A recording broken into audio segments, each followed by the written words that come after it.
Hai, saya Marta Suherman. Hari ini kembali ke sesi Q&A dan hari ini saya sudah pilih email yang masuk dan inilah pembahasan mengenai sports fotografi khususnya bagi teman-teman yang suka foto orang berlari.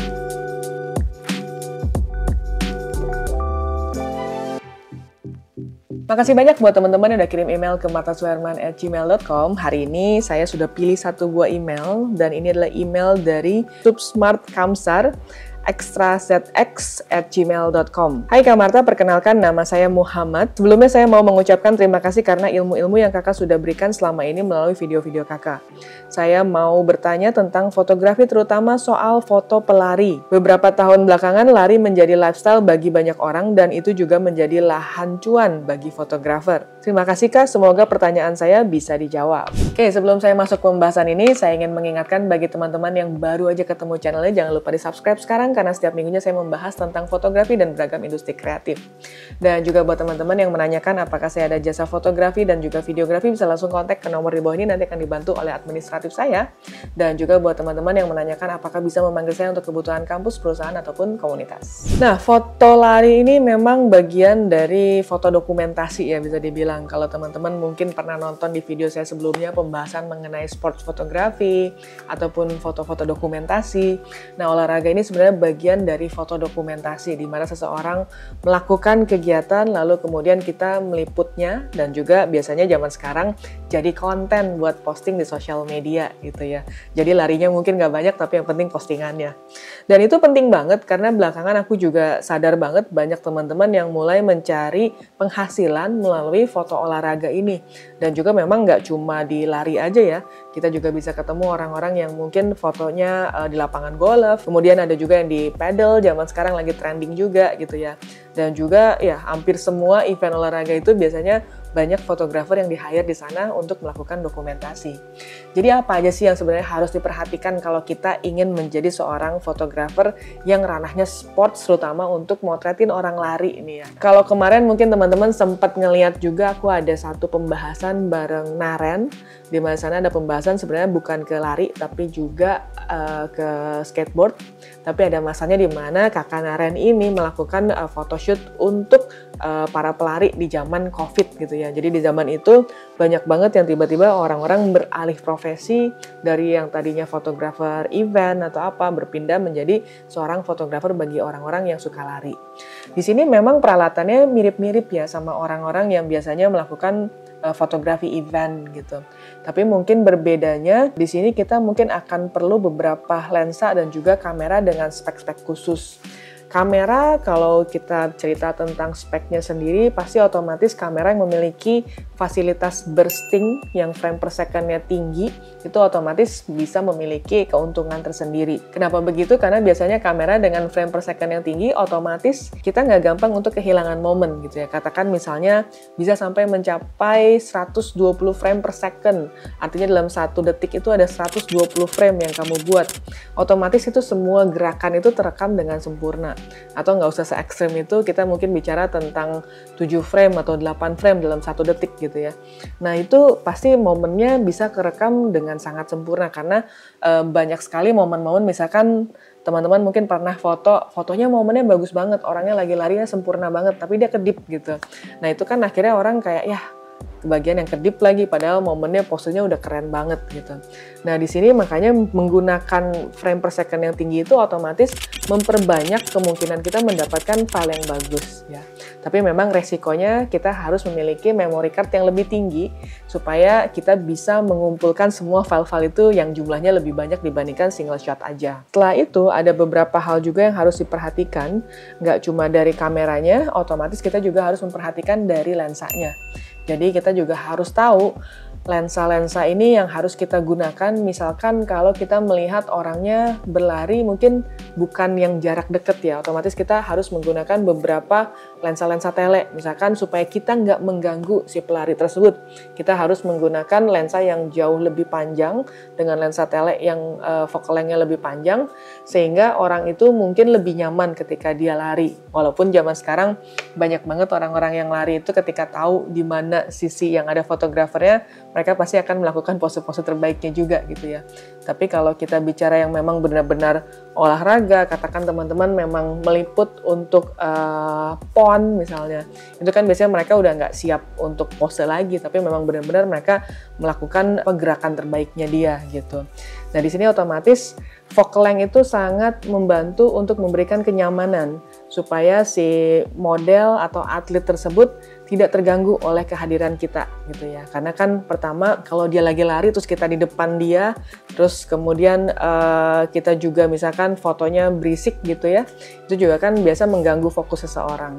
Jadi otomatis focal length, pemilihan focal length itu menjadi satu hal yang penting. Kira-kira focal length itu di angka berapa gitu ya. Biasanya sih yang paling standar itu di 70-200 yang paling basic ya. Kalau teman-teman di sini mau cari yang lebih tinggi, misalkan di sekitar 300-400, itu juga nggak apa-apa gitu. Jadi biasanya juga harus dilihat kondisinya seperti apa. Apakah kondisinya memungkinkan pakai lensa yang sangat tele, atau kita cukup dengan 70-200 atau bahkan menggunakan 70 aja udah lebih dari cukup gitu ya. Nah, kemudian apalagi yang harus dipikirkan ketika kita memotret seorang pelari? Gitu. Yang pertama adalah settingan kamera. Settingan kamera menjadi satu hal yang sangat krusial. Jangan sampai ketika kamu bawa pulang file ternyata semuanya kurang tajam. Di sini kalau teman-teman mungkin belum pernah berkenalan dengan triangle exposure, segitiga exposure, teman-teman bisa cek di video di bawah ini. Ini adalah link untuk pembahasan basic teori dari fotografi gitu ya. Jadi biasanya settingan kamera itu harus shutter speed-nya lebih tinggi. Jadi biasanya lebih tinggi dibandingkan teman-teman memotret orang yang hanya berjalan santai biasa gitu ya. Di sini shutter speed menjadi satu hal yang penting, tapi kalau misalnya kamu motretnya ternyata dalam cuaca yang agak remang-remang gitu ya, mungkin agak mendung atau apa, nah itu otomatis kita juga harus mengontrol ISO-nya di setting supaya lebih tinggi. Nah di sini tujuannya supaya shutter speed-nya itu bisa tetap terjaga. Kemudian bagaimana dengan aperture-nya? Apakah perlu memasang aperture yang sampai tinggi banget, misalkan sampai f16 gitu. Nah otomatis ini ada kaitannya, kalau kita pakai f16 bukannya terlalu kecil, nanti fotonya terlalu gelap.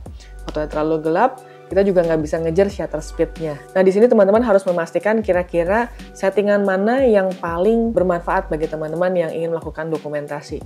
Ada beberapa teman-teman fotografer yang memang sangat suka dengan manual setting gitu ya. Jadi semuanya memang di set sangat manual. Ada juga yang memang suka dengan shutter speed priority. Artinya hanya berfokus pada shutter speed-nya aja, yang lain mengikuti gitu ya. Kemudian setelah itu settingan apa lagi sih yang penting selain triangle exposure? Di sini teman-teman juga harus memilih kamera yang memiliki autofocus tracking yang baik ya.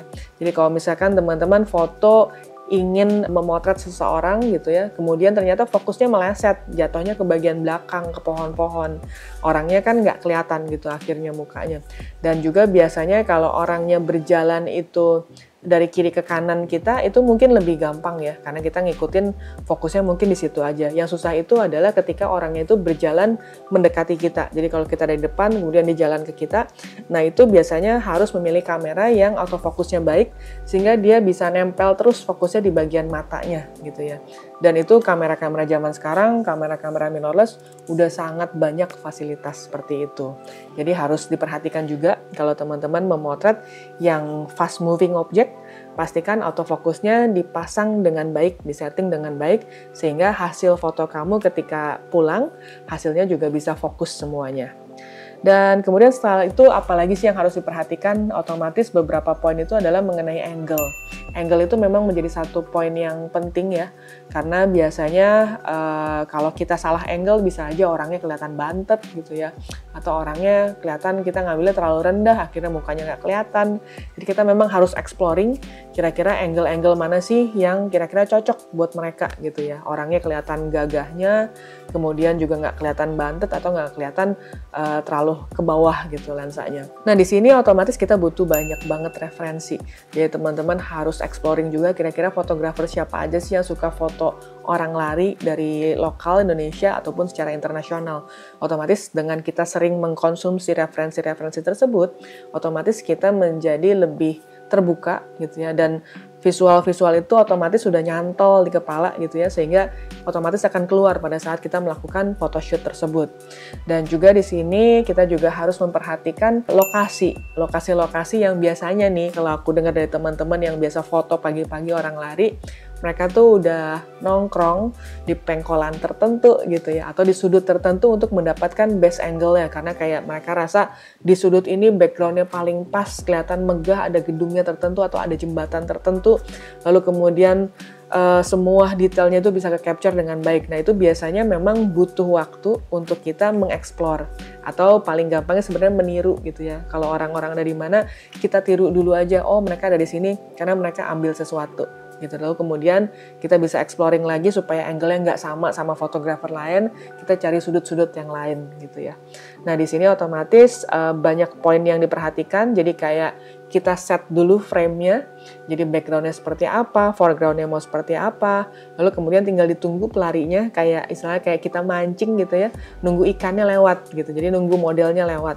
Nah kemudian frame yang udah ada di kepala kita, yang udah kita siapkan, tinggal kita sesuaikan aja, oh kita ambil dari sini atau dari mana gitu ya. Nah itu otomatis ada kaitannya dengan angle, kaitannya dikombinasikan dengan background-nya itu sendiri. Nah, kemudian di sini juga otomatis kita ada satu hal yang harus diperhatikan juga pada saat kita motret. Jadi jangan sampai pulang ke rumah filenya tuh nggak dicek. Jadi pada saat kita motret, make sure kita ngecek juga. Kita cek fokusnya seperti apa gitu ya. Jangan sampai kita pulang ke rumah ternyata fotonya nggak tajam semuanya. Karena kan kalau kita lihat screen kamera mungkin kecil ya. Gitu. Kadang-kadang kita berpikiran bahwa oh kayaknya ini udah tajam semua. Tapi begitu bawa pulang, oh ternyata meleset. Miss gitu ya, dia fokusnya di kuping misalnya atau di hidung. Nah itu biasanya otomatis fotonya nggak bisa kita kirim gitu, nggak bisa kita kasih ke si atletnya tersebut. Atau kalau zaman sekarang, kalau teman-teman biasanya mungkin berjualan online di aplikasi tertentu gitu ya. Nah di sini kan otomatis teman-teman juga jadi nggak bisa jualan kalau fotonya kurang baik gitu ya. Nah kemudian selain itu yang teman-teman harus perhatikan juga yang tadi aku sempat sebut adalah mengenai baterai dan juga memori. Karena kalau sudah di lokasi, otomatis jangan sampai kebalik antara baterai sama memori, jangan sampai baterainya kosong, memorinya penuh gitu ya. Jadi make sure baterainya penuh, memorinya yang kosong. Sehingga kalau pada saat kita photoshoot, kita bisa memaksimalkan semua momen yang terjadi di saat itu. Nah, kira-kira demikian tips dari saya. Buat teman-teman di sini yang mungkin ingin menambahkan, bisa silahkan tuliskan di kolom komentar di bawah ini. Dan juga buat teman-teman yang sudah nonton, jangan lupa like, comment, subscribe, dan juga share. Bye!